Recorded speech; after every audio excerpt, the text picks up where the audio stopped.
Hello there, my name is Makiza Micheline Latifa, and you're welcome to this week's edition of China Now, your most authoritative news and current affairs talk show dedicated to providing you with details about China and the rest of the world. Let's begin with China Currents. Today's edition features a series of trending stories about China. Firstly, Kris will tell you about the typhoon which swept through many provinces in China, causing a disruption of property and displacing thousands of people. He will also bring you some sport-related stories as China prepares for this year's edition of the Fukuoka Fina World Championship in Fukuoka. There are details of these and many other stories coming your way shortly. Stay tuned.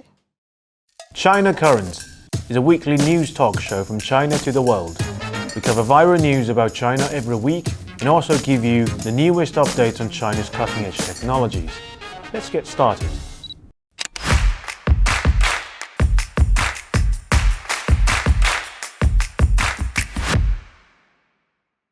Hi, welcome to China Currents. I'm Kris. Last week, Typhoon Doksuri swept across China. On July 28, it made landfall in Xinjiang, Fujian province with winds equivalent to a Category 2 hurricane and rainfall that exceeded 300 millimeters. By the time it left Fujian, the typhoon had caused a direct loss of 52 million yuan. Floods and landslides caused by the typhoon had affected more than 720,000 people. Among them, over 400,000 were relocated as their homes were badly damaged. Here's a clip of the floods in the city of Fuzhou. Streets turning to rivers. We can imagine how desperate the adjacent residents and small business owners were. Wait, let's go back a little bit. Have you noticed a little semi-basement restaurant that was miraculously protected? The little restaurant is called Kuai Haoqing, literally means chopsticks passion. Thanks to the video, the restaurant went viral on social media. The owner was hailed as a 抗洪模范, a model in resisting floods. Fujian was not the only province suffered from typhoon. The biggest victims are surprisingly the northern provinces, which should have been in drought during summer. At 6 a.m. July 31st, the Central Meteorological Observatory issued a rainstorm red alert as the Typhoon Doksuri moved northwards, resulting in widespread heavy rainfall in several northern regions in China. Due to the impact of extreme weather and torrential rains, numerous tourist attractions in the Beijing, Tianjin, Hebei region, including the Forbidden City, the Tiananmen Square, and Universal Studios, have been closed. The Beijing municipal government has urged citizens to stay indoors unless necessary. Meteorological experts have stated that this round of heavy rainfall has affected around 130 million people. Here's a clip of the flood in Beijing.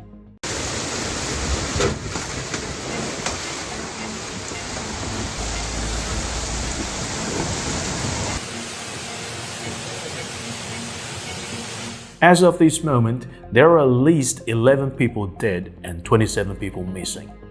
Besides businesses on the streets, bookstores and publishers suffered tremendously as most of the warehouses are located around Beijing in the most severely damaged areas. Books China, which is the largest online bookstore in the country, suffered from a loss of 80% of the inventory, which is about 4 million books. It is the darkest moment ever since we entered this industry, Books China stated. Here's a clip of what it looks like inside a warehouse, or what used to be a warehouse.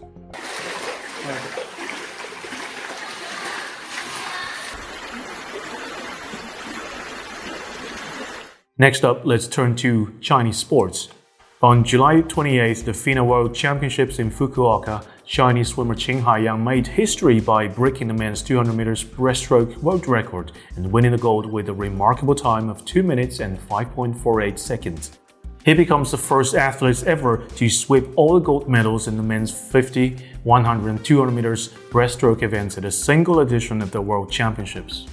As the 2023 Fukuoka Fina World Championships came to a close, Team China emerged as the dominant force with an impressive haul of 20 gold, 8 silver, and 12 bronze medals, topping the gold medal tally. The swimming team's remarkable performance marked a historic milestone for the Chinese swimming team at the World Championships, surpassing their previous best result achieved back in 1994 in Rome. On August 2nd, Qing won the gold medal in men's 100 meters breaststroke at the 31st Summer Universiade in Chengdu. Undoubtedly, he has become the most anticipated stars in Chinese swimming team, drawing significant attention and support from fans at home. While the swimming team are claiming medals in competitions, Chinese football is in the middle of another anti-corruption campaign. On August 2nd, former head coach of the Chinese men's national football team Li Tie is reportedly being prosecuted on 5 counts of bribery, including taking bribes, giving bribes, institutional bribery, taking bribes as a non-state employee, and bribing non-state employees. Li, born in 1977, is a prominent figure in Chinese football. By the age of 20, he was representing China in the World Cup qualifiers, and by 25, he participated in the 2002 FIFA World Cup in South Korea and Japan, later joining English Premier League club Everton. After retiring, he worked as Marcelo Lippi's assistant coach in Guangzhou and took over as the head coach of the Chinese men's national football team in January 2020. However, Li was sacked in 2021 due to the poor results. Throughout his career, he took on roles as player, coach, executive, endorser, and entrepreneur, building a sprawling business empire. He owned 9 associated companies before the incident. His prosecution comes 6 months after an investigation began for suspected violations. It has triggered new anti-corruption storm in Chinese football, taking down over 10 figures, including Li's superiors at the time he was coach.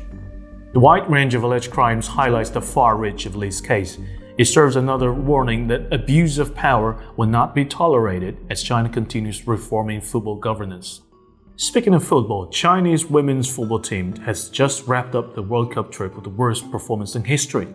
With a disastrous 1-6 defeat to England, the Chinese women's football team was out of the World Cup. The Chinese team ended the group stage with 1 win and 2 losses, setting the worst record in its history in the tournament. Previously, China has never been eliminated in a group stage. Their best performance were in 1999, which they finished the tournament with a silver medal. The Chinese women's football team is seen as a source of Chinese pride, but in general, women's football has not received as much attention as men's football. Most people only pay attention to women's football at times of tournaments. Next up, a piece of news in an internationalization of RMB. In an unprecedented move, the Argentine government has announced its decision to utilize the Chinese currency RMB for its debt payment to the International Monetary Fund. Argentine Economy Minister Sergio Massa said in a speech on Monday that Argentina will repay a total of $2.7 billion in debt to the IMF, on which $1 billion is loaned by the Development Bank of Latin America, and other $1.7 billion will be repaid in yuan under the China-Argentina currency swap agreement. Massa also noted the agreement would allow Argentina to meet its IMF obligations without using a single dollar of its reserves. The deal represents another step in Argentina's efforts on reducing its reliance on the US dollar. In June, the Central Bank of Argentina allowed the Chinese currency for deposit taking in savings and current accounts, as Argentina aims to diversify its payment methods. Earlier this year, Argentina announced that it will pay for its Chinese imports in RMB yuan rather than US dollars. These decisions also underscore the growing economic ties between Argentina and China, with China emerging as one of Argentina's primary trading partners. Next up, on July 31st, 4 Chinese government and military departments issued a notice to exert temporary export controls on certain drones. The notice sets a limit on high-performance drones, including the ones with high payload and flight time that could be used for military purposes. In a press conference, the spokesperson from the Ministry of Commerce said export control is consistent with international standards without targeting any specific country or region. The notice was issued in the context of the extensive use of drones in armed conflicts around the world, especially the Russo-Ukrainian conflict. Drones, especially high-quality, made-in-China civilian-level drones like DJI, are frequently used in military conflicts around the world. Despite DJI's efforts in banning the use of drones in conflicting areas like Ukraine and Russia, DJI's high reliability still attracts local militaries to smuggle drones into the areas. Many Chinese netizens connect this to the frequent drone attacks in Moscow in recent weeks. In online discussions, people joke that new regulations specifically target the former Soviet states. The extensive use of Soviet RPG-26 grenade weighed 3 kg, which just exceeds the maximum payload of exportable drones. Next up, let's take a look at the top trending songs in China. Recently, Chinese pop singer Dao Lang had made headlines on Chinese social media with his new album Mountain Song Rally, and more particularly with his new song 罗刹海市. Daolang was once extremely popular in China back in the early 2000s. However, he has become semi-retired since 2013 as he felt the Chinese entertainment industry was corrupted. The song 罗刹海市 is based on a story from the Strange Tales from Liao Zhai, an ancient Chinese novel. The novel is a collection of supernatural stories written by Pu Songlin in the Qing dynasty. This particular song depicts a story in which the protagonist Ma Ji, a very handsome man, came across a city where people had completely different beauty standards. In the eyes of the locals, Ma Ji is a monster. To conform to the city, Ma Ji made himself appear ugly and soon became very successful. Some suggest the song is a retaliation towards rival pop stars who had criticized his work for being too down-to-earth and not cool enough. The song 罗刹海市 went so viral it was rumored to have broken the Guinness World Record with 8 billion hits, which was later debunked by the organization. Lastly, let's take a look at McDonald's. Milkshake is standard for McDonald's in the States. Yet in China, shakes are out of the menu since the 2000s. On August 2nd, in response to netizens' petition to bring back the milkshake, McDonald's China CEO Zhang Jiayin explained that McDonald's stopped selling milkshakes in mainland China because it didn't sell well. Many people didn't like the thick texture and preferred smoother drinks like Coke. Currently, milkshakes have been discontinued in almost all Asian countries. In response to online calls for the return of the milkshake, Zhang Jiayin said it may just be a nostalgia of childhood. Milkshakes are not the only cultural difference in McDonald's menu. Many popular dishes in its Chinese restaurants are proven to be failures in the North American market. Spicy chicken wings, for instance, are extremely popular in China but were ranked among the biggest failures in the States. Similarly, Chinese found it hard to accept buffalo wings and turkeys. Therefore, to some degrees, all multinational food chains are fusions in one way or another. Hail to orange chicken, pineapple pizza, and Shanghai schnitzel. That's all for today. Thank you for watching this episode of China Currents. If you have any thoughts and comments about our show, please reach us at the email address below. I'm Kris. Looking forward to hearing from you and see you next time. Thank you, Kris, for bringing us up to speed with all that is happening in China at the moment. Next on the show is the Thinkers Forum, where Professor Wen Yi, an economic professor at the Shanghai Jiao Tong University, sits in conversation with Mr. Peter Walker, an author, for a broad discussion about geopolitics and the world today. Hi, today we're very happy to have Mr. Peter Walker to join us to have a conversation and dialogue about lots of issues.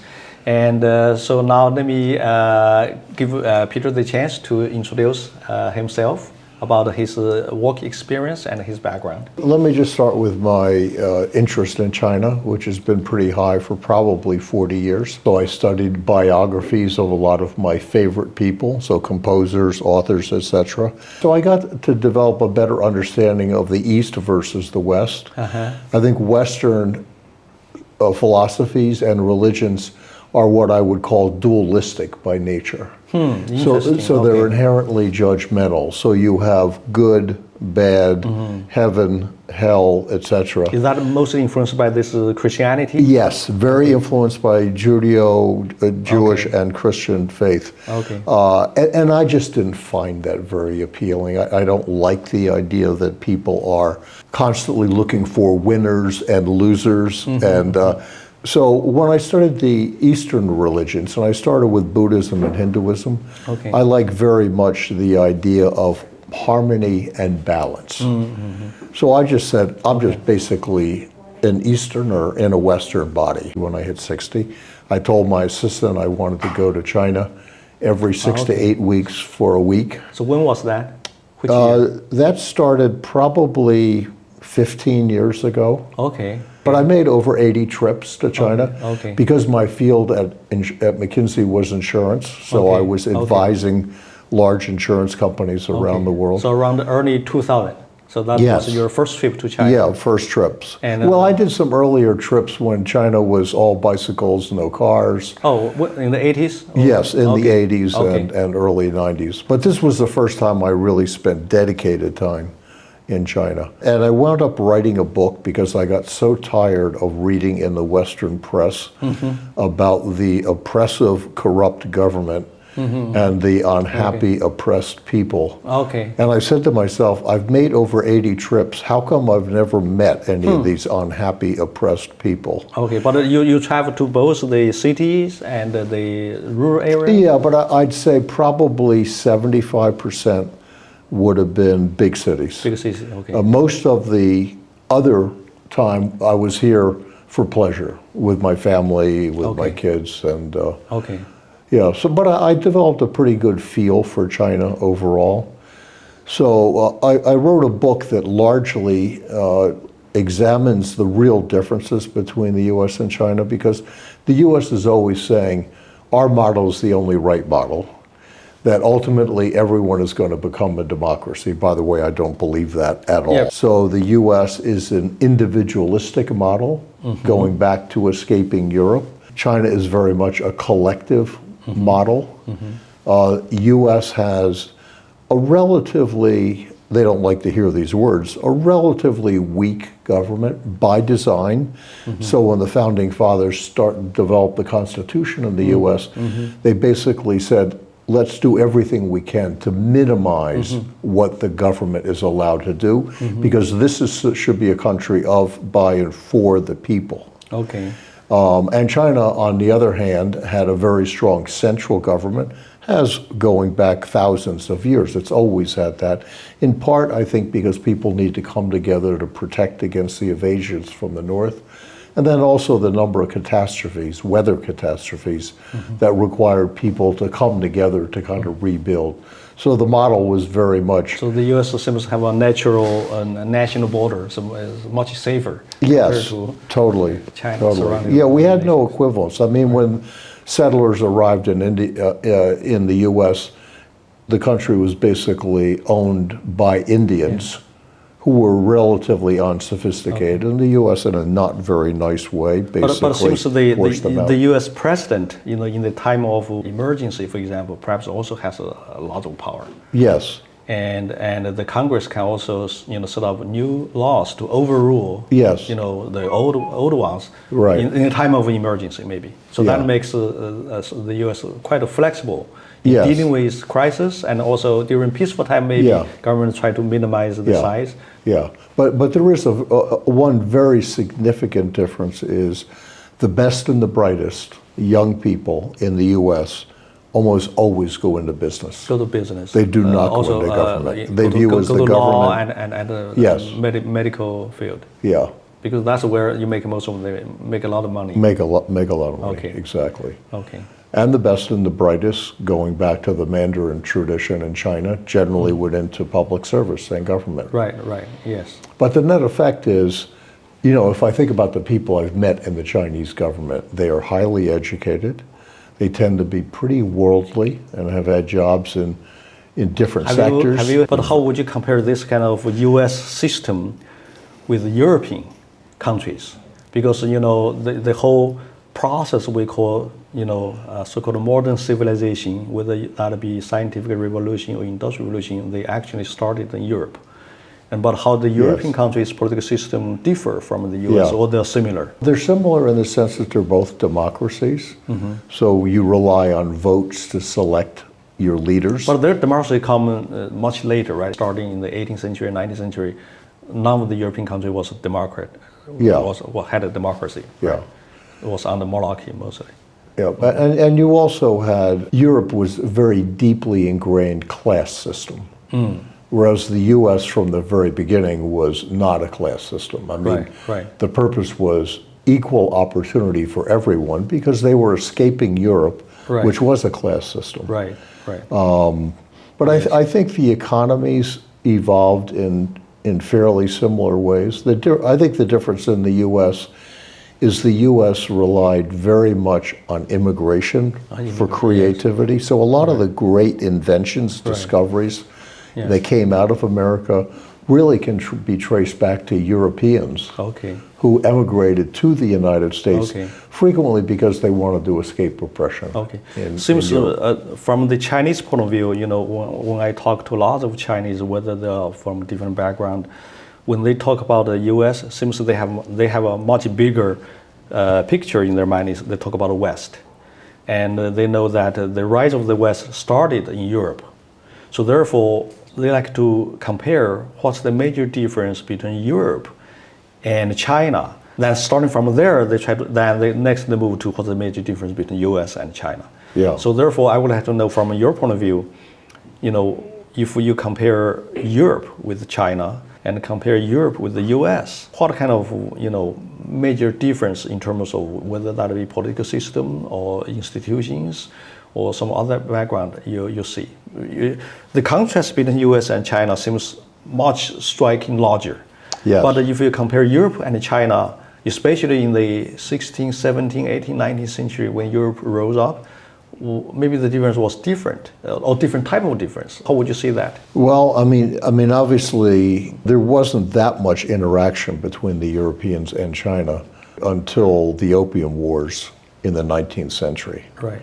And I think, especially Great Britain, which kind of took the lead, Yeah. I think that created a pretty high level of tension between China and the Europeans. Right. I think the Americans played a role in the Opium Wars, but it wasn't a dramatic role. Right. And I think I'd say the Europeans in general were more aggressive. Also, they seems their government had more centralized power. Yeah. To facilitate industrialization, right? Yeah.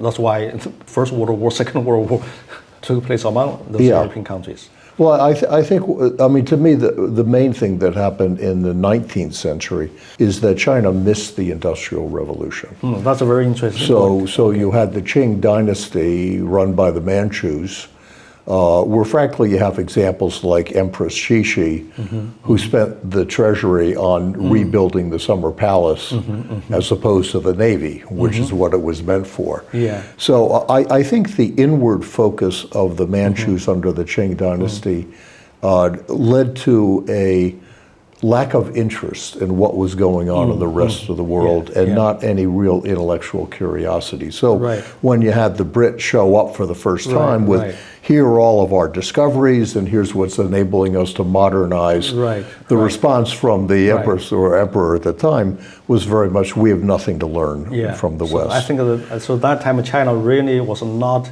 aware or know very little about what's going on in Europe. Exactly. Otherwise, you think they might have behaved differently. Oh, if they knew yeah, absolutely. Okay. Absolutely. So if you think about Chinese history, if you missed the Industrial Revolution, which was really affecting most of the advanced Western countries, and the US and the UK probably played a prominent role. Maybe that's also why historians often talk about, Germany used to be a backward area or nation, was not even unified, and until maybe late second half of 19th century, then Germany started to emerge as a power. Yes.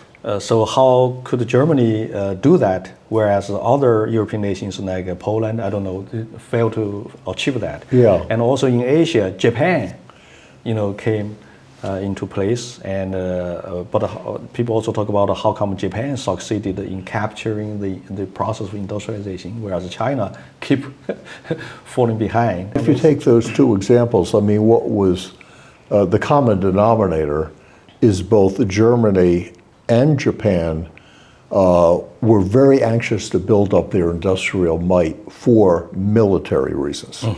So Japan was very aggressive militarily vis-a-vis China, vis-a-vis Russia, and other areas. So I think once you start down that track, then you want to be able to build ships, you want to be able to build an army, you want to be able to build everything that goes with military might. And Germany, exactly the same. Actually, Germany was obviously a very major player in European wars in the late 19th century, and then very aggressive and active in World War I and World War II.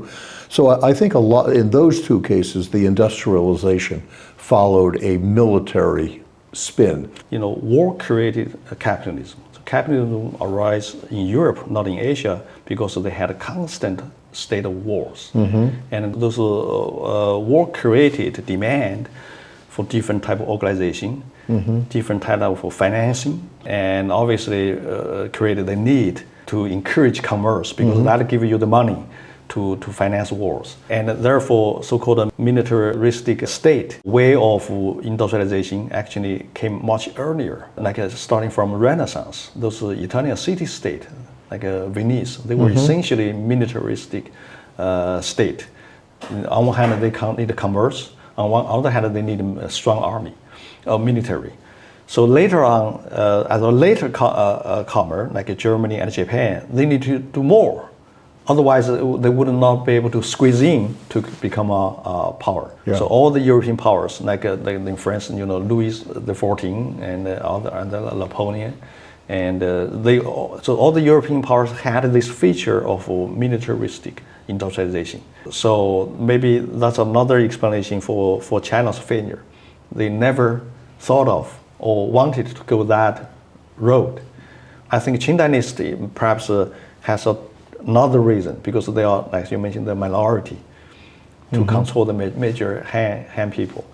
Even like a city-state like Venice, if they want to rise up, they need essentially everyone to be able to fight and everyone to be able to do business. Yeah. But if the Chinese government do that, that means all the financial resources and the military power will shift to the Han people. That will create a threat. So maybe that's an additional reason they didn't take that route. Yeah. Whereas for Japan, once they have the emperor, who is the god of everyone, that seems that problem at least can be solved. I don't know. So that's one perspective. Yeah.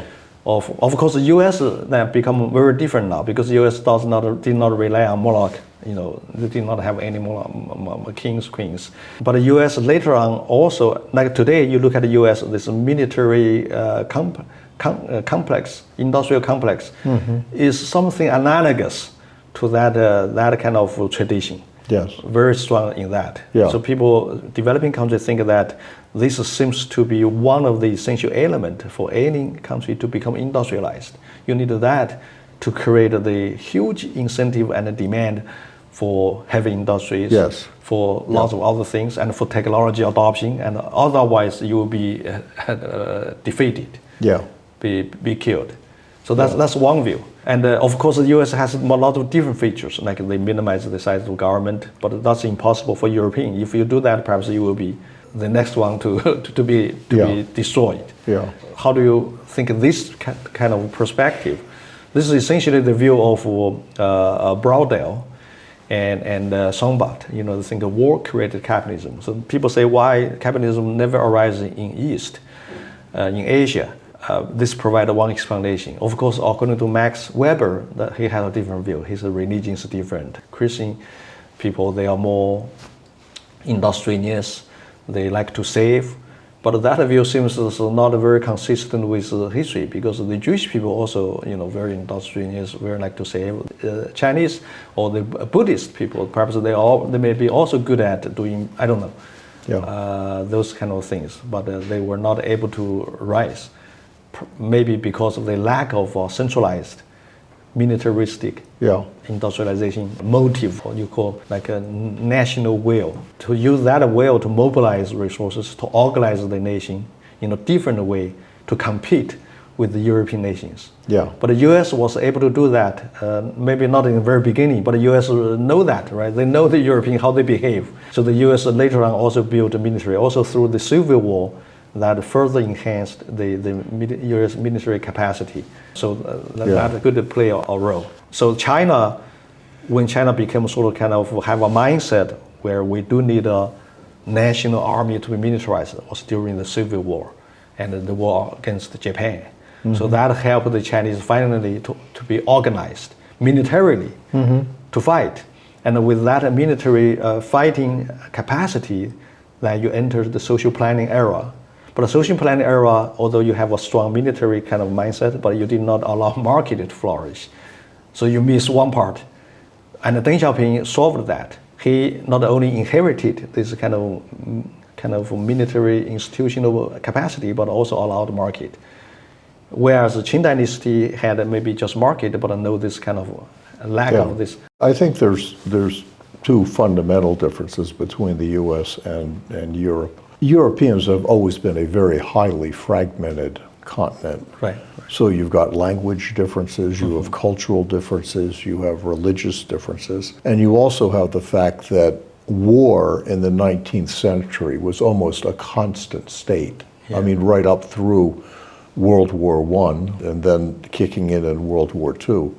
So I think that fragmentation, and even though they tried to solve it to some extent by creating the EU, there are still fairly significant differences among the major countries. It was a huge advantage for the US and China to basically have a large single language integrated country. And the US had the added advantage of, while it was involved in wars, it was never on their own land. So one of the reasons I think for the economic success of the US is they were able to avoid war other than selectively joining, as they did obviously in World War I and World War II. And then China, the same thing. I mean, China, the challenge for many years was the internal fighting of the warlords and the Civil War. But once under Deng, China became very focused on market-driven economy and consumerism. Deng just did an extraordinary job in a short period of time. So this is interesting. So, East European countries also conducted market reform, and their economic foundation was much more superior. They had a social plan era, but they built lots of industries, including military industries. How come after introducing market reform, they could not perform as well as China? So you mentioned about Deng Xiaoping. So what's the major difference between Deng Xiaoping's leadership versus the leadership in East European countries? Where did they go wrong in a sense? They had a much better foundation to the market reform. They did not go through cultural revolution. So what's your view on this? Yeah, I think a huge advantage China has always had is just scale. Okay. So when you've got a consumer population today of 1.4 billion, even when you look at the Asian tigers, so when you looked at Hong Kong and Singapore and Taiwan and Korea, they have not been able to create anywhere near the economic footprint that China has created, in part because of the scale of the country, the population in China. Yes, okay, so economy of scale is very important. That may also explain the US success compared to European countries. US had much larger scale, right? So even though German engineers, they may be very good, the Japanese may be very good, but your scale of the economy is very limited. Yes. Right? So on the other hand, there's also maybe some advantage for smaller countries. For example, you need to develop an economy, you need a mass production, and you need a global market. But the size of Singapore, because perhaps they only need a tiny bit of a global market that can support their industrialization. Yes. Whereas China needs the entire Earth, and the Earth is very limited. So that may also make smaller countries somehow easier on their way of industrialization in terms of creating global market. Yeah. I heard that during Singapore's industrialization process in the 60s, 50s, 70s, they had a huge sector of manufacturing wax. But that market alone is able to support lots of people's employment. For China, you cannot just rely on that. Yeah. You need to rely on perhaps other much larger markets such as textile. But the textile market globally is very limited. The US give China some quota, and so that's it. I heard from Taiwanese economists, they say US give them quota, and soon the quota was filled. Then they have to search for alternative market. They say fortunately China opened their door for reform, so China became Taiwan's largest possible global market to absorb their industrial output. So then you look from that point of view, it's harder for China. Where's the global market? Now the US is also trying to shrink China's global market. So that will make China's industrialization process harder to finish? Well, harder. First of all, I think the idea of containing China is a ridiculous idea. Because if you look at the economic momentum of China, if you look at the cultural advantages, Chinese people just work harder than Americans. And there's no denying that. That's also the same view from the Europeans. They say Americans work much harder than the Europeans. Oh, no, absolutely. I mean, look at European, the number of strikes and the number of holidays. I mean, when we McKinsey hire people from in North America from France and from Spain, I mean, they just are used to a model that is far less demanding. Whereas China is again, dramatically harder worker. So having worked at McKinsey and worked in many of our U.S. offices, and then the same in China, it's very different. How different? Well, first of all, if you were to go to most Americans and say, you're going to work 6 days a week, not 5, you're going to work from 9 to 9, they'd say you're crazy. I mean, but that's just it would not be accepted That's socially. the reason in the U.S., right? But you go back to 19th century, perhaps the average Americans work as hard as Chinese. They work for 6 days, even 7 days per day, perhaps. Yeah, maybe during times of challenge, like war times. But I think, I mean, if I think about my father who grew up in the 20s, 30s, and 40s, his hours were not dissimilar from people working in the U.S. today. Okay. When I would work with the Beijing or Shanghai office at McKinsey, you would just, if you watch, you would see the lights on very late at night, and then you'd see people falling asleep at their desks during the day because they basically got no sleep. Maybe there's a pattern. Later comer, you have to work harder than the earlier ones. Yeah. So U.S. people, American people work harder than Europeans. And Chinese people have to work harder than the U.S. in order to come up. Otherwise, it's impossible. So it's just like the Germany and the Japan, they need to be far more militaristic state. Otherwise, there's no chance for them to rise up, because the stage was already fully occupied. Like in academia, in the U.S., it's so normal for all the professors stay in their office until 8, 9, sometimes even midnight. But I travel to Europe. It's impossible. If you do that, other people will look down at you. Why do you need to work so hard? Sure. So around 5 or 4, everybody just knock on other people's door saying, let's go home. Yeah. Precisely, U.S. is a latecomer in terms of industrialization. Maybe that explains why the U.S. behave differently. Yeah. Otherwise, but China compared to the U.S. is much even later comer. That's maybe one way to explain. But in the future, once China become rich, you will see Indian people work much harder, and the Chinese start to relax, and they want to get off around 4, and they only want to work for 3 or 5 days a week. Yeah, I would say the Chinese work much smarter than the Indians do. So I'll give you an example. I was visiting Delhi. My family and I were going to go to Rajasthan in the north. We were on this beautiful 6-lane highway coming out of Delhi. 6-lane highway. That's very good. Well, 3 each way. Okay. But it turned into a dirt road after about 50 miles. Oh, okay. All right. I said, well, what happened? Oh, the new mayor doesn't support Rajasthan and doesn't respect what they do. So he just stopped the road. Okay. So the amount of what I would call economic irrationality in India is huge. It's huge. So even though the people are very smart and they turn out more high-end students, which we saw at McKinsey than almost any other country, you do not have anything like the system in China where you've got large numbers of highly educated people advanced meritocratically in the party, and they're all on the same page. I mean, getting all Indians, I mean, just start with the Muslims and the Hindus, they are not a united country. Right. I think the U.S. for 150 years has been the top economy in the world. I think one reason you see very little intellectual curiosity in the U.S. about what other countries are doing is because they've been so used to the idea that we're number one.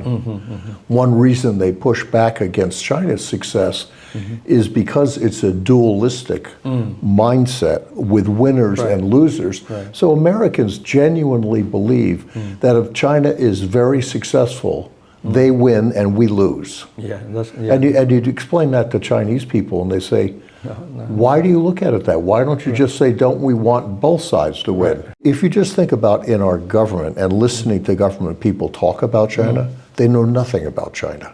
Really? And I talked. Seems the Biden administration and even the Trump administration, they have lots of people seems they know China very well. so well so that they can design good policy to contain China?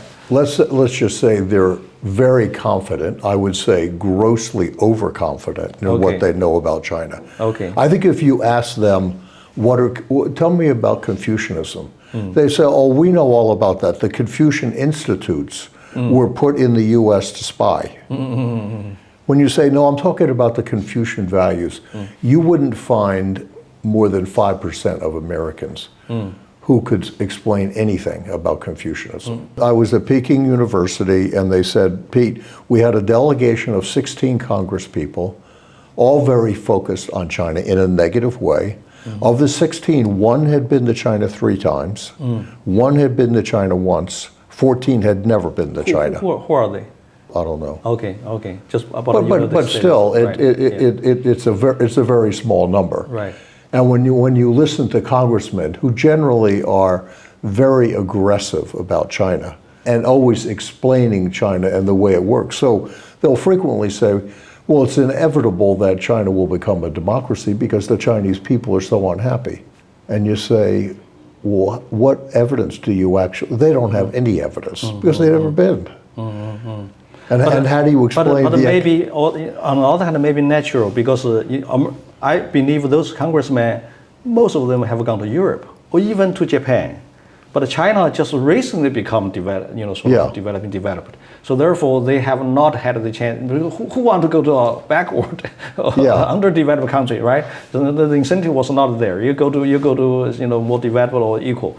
When China just recently suddenly emerged, maybe they did not have the chance yet. I mean, I just see it as a level of overconfidence based on 150 years of being number one. 150 years, okay, yes. And I mean, it goes back to literally the late 1800s when the Industrial Revolution really gained steam. And the US talks about the theft of intellectual property, like this is a unique thing.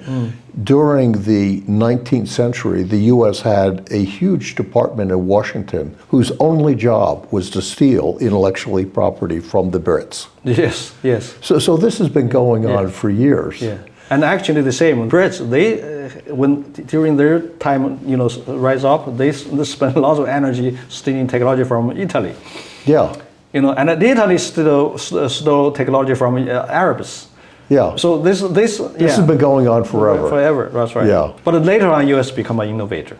So and since then they start to think, we have always been an innovator and we're number one. That's true. But I mean, China is innovative, but in a different way. China is much more application driven. So when the iPhone comes out, things like the iPhone and the internet and what I would call the big economic ideas, they tend to come from America. But if you look at the actual development of applications. So if you take the iPhone and look at all the businesses in China that have been built around the iPhone, it's pretty impressive and huge. But it seems the same actually for the US, as you mentioned. In the 19th century, US was a student of Europe. Yes. And all the technology they learned, they copied, even they stole. But through that process, later on, you become on the top. Yeah. Maybe China was still in the stage of like early US. Yeah. Mostly rely on learning and mimicking. Yep. But later on, China will become an innovator on the top because you already start to see signs anywhere, right? Maybe that's a natural process for India someday maybe the same.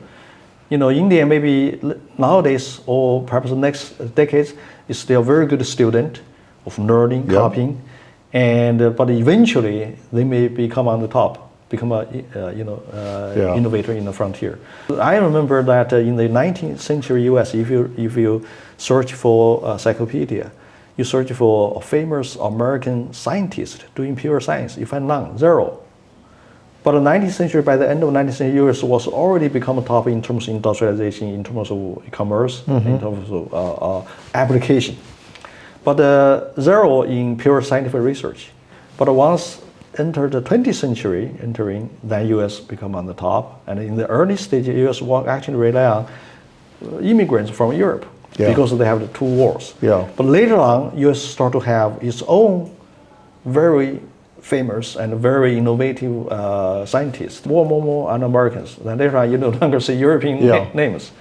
Maybe that's just a natural process. So nowadays, you still see China as very good at learning, mimicking, but you never know. I don't know. Maybe 20 years down the road, China may also start to have very innovative, not just the technology, but also in terms of basic research. Yeah. The government is now pumping money into universities, and universities are reforming their way of educating people. So this may be a natural pattern. Yeah. But it may not always be successful because many countries eventually could not move to the frontier. Yeah. But in many ways, China's already there. I mean, if you look at Huawei was the global leader in technology and telecom with 5G. And that was pretty impressive. And if you look at what China has done in EVs, and what they did in high-speed rail. So there are a lot of areas where China has, I think, leapfrogged the rest of the world. Do you think that the U.S. policy now is actually pushing or encouraging Chinese to become an innovator in chip industry? Absolutely. Otherwise, why would they have the incentive? It's much cheaper to buy U.S. chips at high quality, low price. You do on your own, it's very costly. And now you said, you do on your own, we won't sell to you. That may actually push China to there. The reason you do want to become reasonably independent is you can't count on globalization. I personally think that the Contain China movement, history will look back on that as a very foolish idea. Because what you're doing is you're really encouraging China to double down on its investment in the areas where U.S. has a strength. And if you push the ultimate globalization or economic development, you're going to find that the Chinese, once they get truly independent of the U.S., they have long memories. They're not going to go back to the U.S. and say, well, okay, now let's be friends. They're going to say, you weren't there for us, and now we've matched you. We're going to go our own way, which would be a lose. Now, not too soon, we have come to the end of another educative and informative episode of China Now. I hope you enjoyed today's show as you always do. Please do not forget to send in your comments, thoughts, feedback, and suggestions via the email provided below. Hoping to hear from you soon, but until then, it's goodbye from myself and the rest of the team.